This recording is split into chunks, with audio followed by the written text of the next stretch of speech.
والوں کی اپنا رنگ دکھا جاتی ہے صحبت اللہ والوں.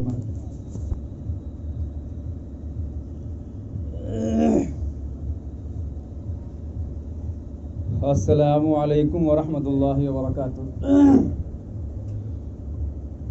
الحمد للہ نحمده ونستعینه ونستغفره ونعوذ باللہ من شرور انفسنا ومن سیئات اعمالنا من يهده الله فلا مضل له ومن يضلله فلا هادي له ونشهد ان سيدنا ومولانا محمدا عبده ورسوله اما بعد فاعوذ باللہ من الشیطان الرجیم.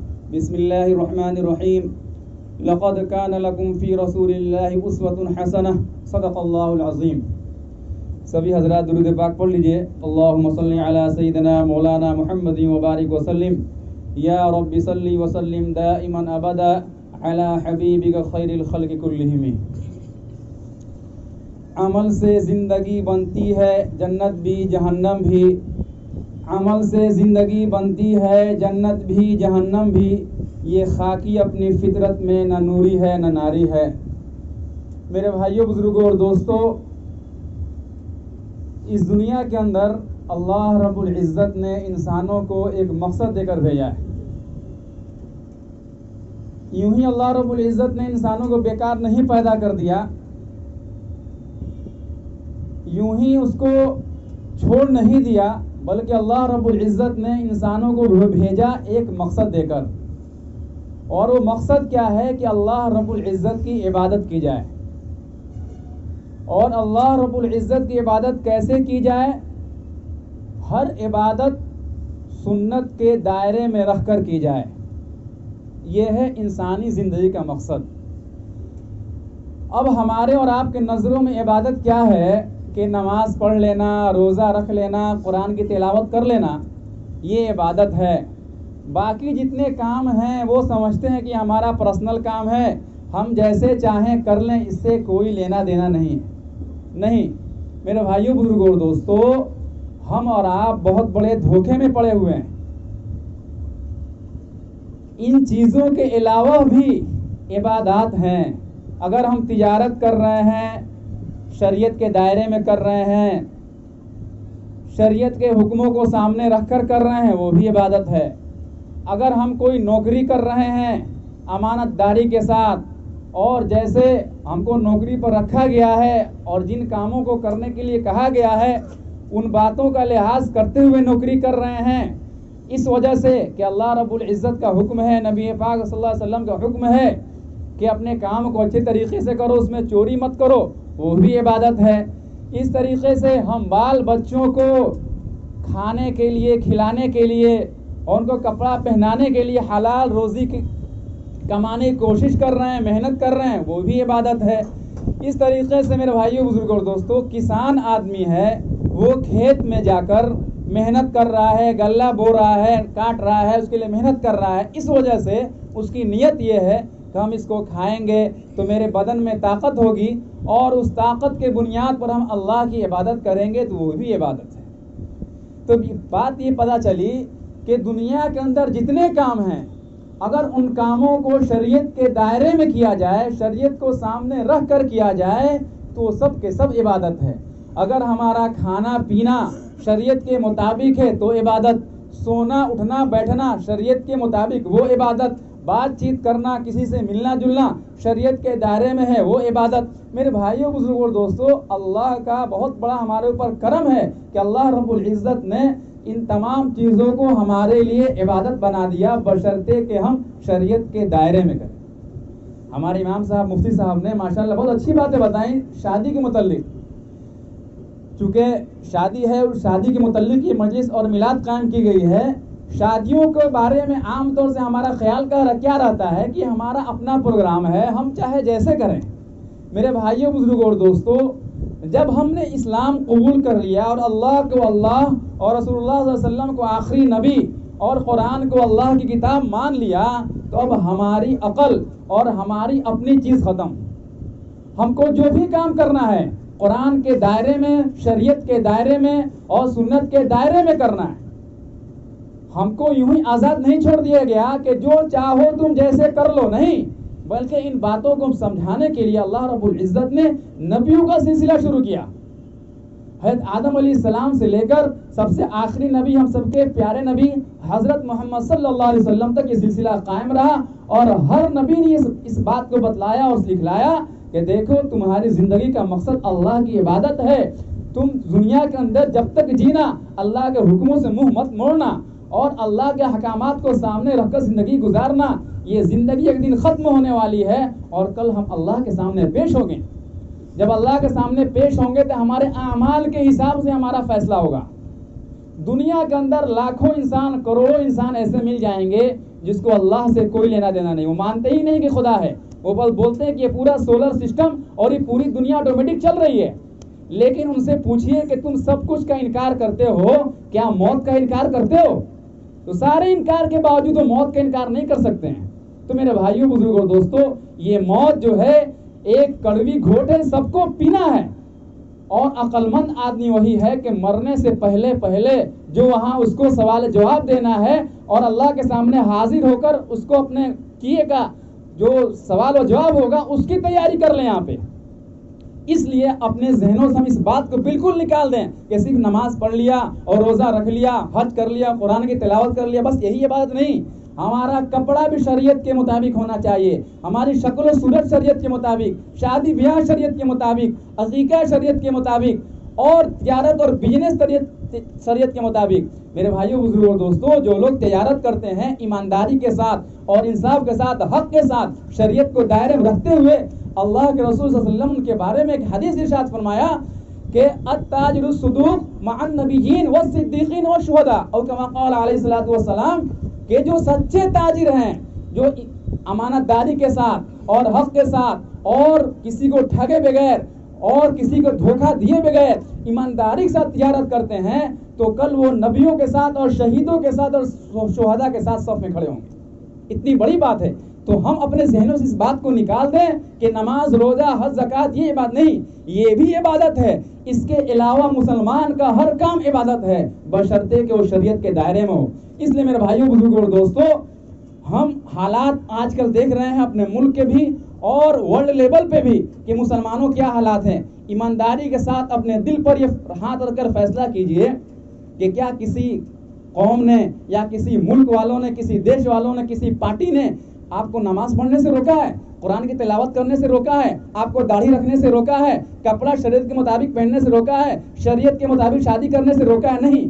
پھر ہم الزام دیتے ہیں فلاں پارٹی ایسی کر رہی، فلاں پارٹی ایسی کر رہی ہے۔ میرے بھائی، یہ شیطان کا بہکاوا ہے، سب سے بڑے مجرم ہم ہیں، ہمارا نفس ہے، شیطان ہے، سب سے بڑے مجرم ہم ہیں کہ ان کاموں کو ہم نے چھوڑ رکھا ہے اور الزام دے رہے ہیں دوسروں کے اوپر۔ کسی ملک میں بتا دیجئے کہ ہم کو کہا گیا کہ تم قرآن کی تلاوت نہیں کر سکتے ہو، کسی ملک میں بتا دیجئے جو یہ وہاں پہ نیم ہو کہ تم شریعت کے مطابق شادی نہیں کر سکتے ہو، کسی ملک میں بتا دیجئے جہاں پہ کسی پارٹی نے یہ فیصلہ کیا ہو کہ مسلمان یہاں پہ رہیں گے لیکن وہ پجامہ کرتا اور ٹوپی نہیں پہن سکتے ہیں، شریعت کے مطابق داڑھی نہیں رکھ سکتے ہیں، کوئی ہے ایسا ملک؟ ہے نہیں ہے۔ سارا کمی ہمارے اندر ہے اور الزام ہم دوسروں کو دیتے ہیں۔ میرے بھائیوں، بزرگوں اور دوستوں، اس لیے سب سے پہلے اپنے اندر جھانکیں۔ نبی پاک صلی اللہ علیہ وسلم نے ارشاد فرمایا، جس طریقے سے لوہے کو مسلسل پانی پہنچتا رہتا ہے اور لوہے کو جنگ لگ جاتا ہے، اس طریقے سے ہمارے دل کو بھی زنگ لگ جاتا ہے۔ گناہ کرتے کرتے، اللہ کے حکموں سے دور رہتے رہتے، سنت کو چھوڑتے چھوڑتے ہمارے دلوں پہ بھی زنگ لگ جاتا ہے۔ اب زنگ لگنے کا نتیجہ کیا ہوتا ہے کہ اللہ کے حکموں پر عمل کرنے کا جی نہیں چاہے گا، نیک کام کرنے میں من نہیں لگے گا، گناہ کا کام کرنے میں من لگے گا، نماز پڑھنے میں من نہیں لگے گا لیکن غلط کام کرنے میں من لگے گا، شریعت کے مطابق شادی کرنے میں من نہیں لگے گا، شریعت کے خلاف شادی کرنے میں جی لگے گا۔ آپ یہ مت سمجھیے کہ میری شادی ہم جیسے چاہیں کر لیں، نہیں، بلکہ ہمارا دل جو ہے وہ مریض ہو چکا ہے، ہمارے دل پر زنگ لگ گیا ہے کہ اللہ اور رسول کی بتائی ہوئی باتیں ہم کو خراب لگ رہی ہیں اور شیطان کی باتیں بتائی ہوئی اچھی لگ رہی ہیں۔ تو اللہ کے رسول صلی اللہ علیہ وسلم نے جہاں یہ بات بتلائی کہ ہمارے دلوں پہ زنگ لگ جاتا ہے، اس کا علاج کیا ہے کہ قرآن کی تلاوت آدمی کرے اور اللہ کا ذکر کرتا رہے، تو آدمی اپنے آپ کو سنبھالے اور دنیا کے حالات سے گھبرائے نہیں، اور دنیا والوں کو انگلی اٹھانے کے بجائے اپنے گریبان میں جھانکے کہ ہم دین اور شریعت کو کتنا لحاظ کرتے ہوئے زندگی گزار رہے ہیں۔ حضرت حسین مدنی رحمۃ اللہ علیہ جو فریڈم فائٹر بھی تھے اور دارالعلوم دیوبند کے استاد بھی تھے وہ اور مجاہد اعظم تھے، انہوں نے ایک بات کہی تھی کہ اسلام کوئی قلعہ نہیں ہے، اسلام کسی قلعہ کا نام نہیں ہے کہ وہاں پر فوج لے جانے کی ضرورت ہے، وہاں پر بڑے بڑے میزائل لگانے کی ضرورت ہے، ٹینک لگانے کی ضرورت ہے اس کی حفاظت کے لیے، نہیں، ہر ایک آدمی اپنے اندر اسلام کو لائے اور اس پر عمل کرے اور اسلام کو اپنائے اور اپنا ہر کام اسلام کے دائرے میں کرے، اسلام کی خود بخود حفاظت ہو جائے گی، اسلام کی خود بخود حفاظت ہو جائے گی۔ اس لیے میرے بھائیوں بزرگوں اور دوستوں، مختصر سی بات یہی ہے کہ ہم اپنے آپ کو تھوڑا جھجھوڑیں اور اپنے آپ کو تھوڑا سنبھالنے کی کوشش کریں کہ نماز، روزہ، حج، زکوٰۃ یہ تو عبادت ہے ہی، ہمارا ہر کام شریعت کے دائرے میں ہو، ہمارا چہرہ نبی پاک صلی اللہ علیہ وسلم کے چہرے کے مطابق ہو، ہمارا لباس حضور پاک صلی اللہ علیہ وسلم کے مطابق ہو، کھانا پینا، آج کل مسلمانوں کے شادی بیاہ میں دیکھا جا رہا ہے بفے سسٹم، کھڑے کھڑے کھانا۔ میرے بھائیوں بزرگوں دوستوں، ہم کہاں جا رہے ہیں؟ دو طریقہ ہے، ایک اللہ کا طریقہ ہے، ایک شیطان کا طریقہ۔ اب آپ فیصلہ آپ کے اوپر ہے، چونکہ ہم دنیا کے اندر رہ رہے ہیں تو آزمائش ہے، امتحان ہے۔ اللہ رب العزت نے سب کچھ دنیا میں دے دیا، کتا بھی پیدا کیا اور کھسی اور بکری پیدا کیا، کتے کو حرام بنایا، کھسی اور بکری کو حلال بنایا، اور فیصلہ آپ کے اوپر چھوڑ دیا۔ امتحان ہے، آزمائش ہے کہ آپ ٹک کس کے اوپر لگاتے ہیں، آپ ٹک کس کے اوپر لگاتے ہیں۔ اگر کتے کے اوپر ٹک لگا رہے ہیں، اس کو پسند کر رہے ہیں تو آپ گنہگار ہو رہے ہیں، اس کو چھوڑ کر آپ کھنسی کھا رہے ہیں، اس کو ٹک لگا رہے ہیں، آپ کو ثواب مل رہا ہے، شریعت کے دائرے پر چلنے والے کہلا رہے ہیں۔ تو اللہ رب العزت نے ہر چیز کا دو آپشن پیدا کر دیا ہے، اور چونکہ آزمائش اور امتحان ہے ہمارے اوپر، اور ہمارے اوپر چھوڑ دیا کہ دل اور دماغ تم کو ہم نے دے دیا، اور فیصلہ کرو کیا تم کو کرنا ہے، پھر جو تم کر کے آؤ گے اسی حساب سے تمہارا اوپر حساب کتاب ہوگا۔ تو میرے بھائیوں بزرگوں اور دوستوں، کہنے کی بات یہ ہے کہ آج مسلمانوں کے اندر بہت بڑی کمی ہے۔ ایک جگہ میں نے پڑھا، وہاں لکھا ہوا تھا کہ مسلمانوں کے اندر سب سے بڑی کمی کیا ہے کہ مسلمانوں کو امیری دیکھنا ہو، مسلمانوں کی اگر امیری دیکھنا ہو، مالداری دیکھنا ہو تو ان کی شادی بیاہ کو دیکھ لیجئے، وہاں اپنی خوب مالداری ظاہر کریں گے، ہم بہت بڑے مالدار، چونکہ وہاں نام ہو رہا ہے نا، لوگ دیکھ رہے ہیں۔ اگر مسلمانوں کے اور غریبی اگر دیکھنا ہو تو ان کے مدرسے اور مسجد دیکھ لیجئے، مسلمانوں کو امیری دیکھنا ہو تو ان کے شادی بیاہ دیکھ لیجئے، اگر غریبی دیکھنا ہو تو مدرسہ اور مسجد دیکھ لیجئے، اس میں پیسہ لگانے کے لیے کہ ہمارے قوم کے لوگ پڑھ لیں اور اللہ اور اس کے رسول کو صحیح سے جاننے والے بن جائیں، پیسہ نہیں ہے۔ اور شادی بیاہ اور خرافات جہاں دکھلاوا ہو اور جہاں لوگ ہمارے تعریف کرتے ہوں، چاہے پیٹھ پیچھے برائی کرتے ہوں، اس سے مطلب نہیں ہے، منہ پہ تعریف ہونی چاہیے، وہاں پیسہ خرچ کرنے ہمارے پاس ہے۔ میرے بھائی، شریعت پیسہ خرچ کرنے کا اجازت دیتا ہے، لیکن حق جگہ، جائز جگہ کوئی دکھلاوا نہ ہو، اچھے سے کھائیے، اچھے سے پیجیے، اچھے سے رہیے، اچھے گاڑیوں پر بیٹھیے، لیکن میرے بھائیوں بزرگوں اور دوستوں، اچھے طریقے سے دین پر بھی تو چلیے، اچھے طریقے سے شریعت کو بھی تو اپنائیے، اچھے طریقے سے سنت کو بھی تو اپنائیے۔ اس لیے میرے بھائیوں بزرگوں اور دوستوں، یہ جو شادی کا ماحول ہے، اس میں میرے بھائی سماج کو ہم اگر سامنے رکھیں گے تو اللہ رسول چھوٹ جائیں گے، اور اللہ رسول کو ہم پکڑنا چاہتے ہیں تو پھر سماج کو چھوڑنا پڑے گا۔ فیصلہ آپ کے ہاتھ میں ہے، یہ سماج کل قیامت میں آپ کا ساتھ نہیں دے گی، اللہ رسول ہی ساتھ دیں گے، بشرطے کہ آپ ان کے حکموں پر چلیں۔ اس لیے شادی بیاہ جو بھی ہے اس کو ہم شریعت کے دائرے میں کریں، نہ جانے کیا ہمارے گھروں میں خرافات ہوتا ہے، ڈھول بجتا ہے، رات میں کیا کیا سب ڈرامہ ہوتا ہے، کیا کیا بتایا جائے، ہم سب سمجھ رہے ہیں، ان سب سے اپنے گھروں کو پاک کیجیے۔ سنت کو اپنائیں گے تو اللہ رب العزت یہاں بھی ہمارے اوپر رحمت اتاریں گے، اور کل قیامت میں انشاءاللہ اللہ تعالیٰ ہم سے راضی اور خوش ہوں گے۔ ہم کارڈ پہ لکھواتے ہیں، ہر کارڈ پہ میں دیکھتا ہوں لکھا رہتا ہے النکاح من سنتی، نکاح میری سنت ہے، یعنی حضور پاک صلی اللہ علیہ وسلم کی نکاح سنت ہے۔ اور ظاہر سی بات، جب نکاح سنت ہے تو اس کو سنت کے دائرے میں کریں گے تبھی تو سنت کہلائے گا۔ وہ ہم یہ کرتا پہنے ہوئے ہیں اور اس کو جا کے ہم شرٹ بنوا لیں، ٹی شرٹ کٹوا کے بنوا لیں اور بولے کہ کرتا ہے یہ، تو کوئی دنیا والا ماننے کو تیار ہوگا؟ بولے گا نہیں بھائی کیا بات کر رہے ہیں آپ، کرتا کیسے، آپ کرتا اس کو بول رہے ہیں؟ بولے نہیں کرتا ہے، حالانکہ اس کو ہم نے کٹوا کے شرٹ بنا لیا یا ٹی شرٹ بنا لیا۔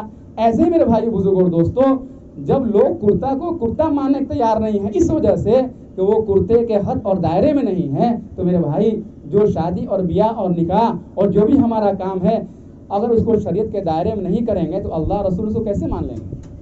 اس لیے میرے بھائیوں بزرگوں اور دوستوں، اس مختصر وقت میں ہم سب سے پہلے اپنے نیتوں کو صحیح کریں اور یہ بات دل میں بیٹھائیں کہ شریعت کے بغیر کوئی چارہ نہیں ہے۔ آپ کتنوں کچھ کر لیجئے، کیسے بھی زندگی گزار لیجئے، مر کے اللہ کے سامنے جانا ہے، وہاں پیش ہونا ہے۔ اور اگر ہمارے اعمال صحیح نہیں رہے تو اللہ رب العزت اپنے قید خانہ یعنی جہنم میں ڈال دیں گے. اور اگر ہم سب کچھ صحیح کر گئے اور اللہ کے حکموں پر چلا تو انشاءاللہ اللہ رب العزت اپنے مہمان خانہ یعنی جنت میں ڈالیں گے. اسی اللہ رب العزت سے دعا ہے کہ اللہ رب العزت ہم سب کو ان باتوں پر عمل کی توفیق عطا فرمائے. وآخر دعوانا ان الحمدللہ رب العالمین.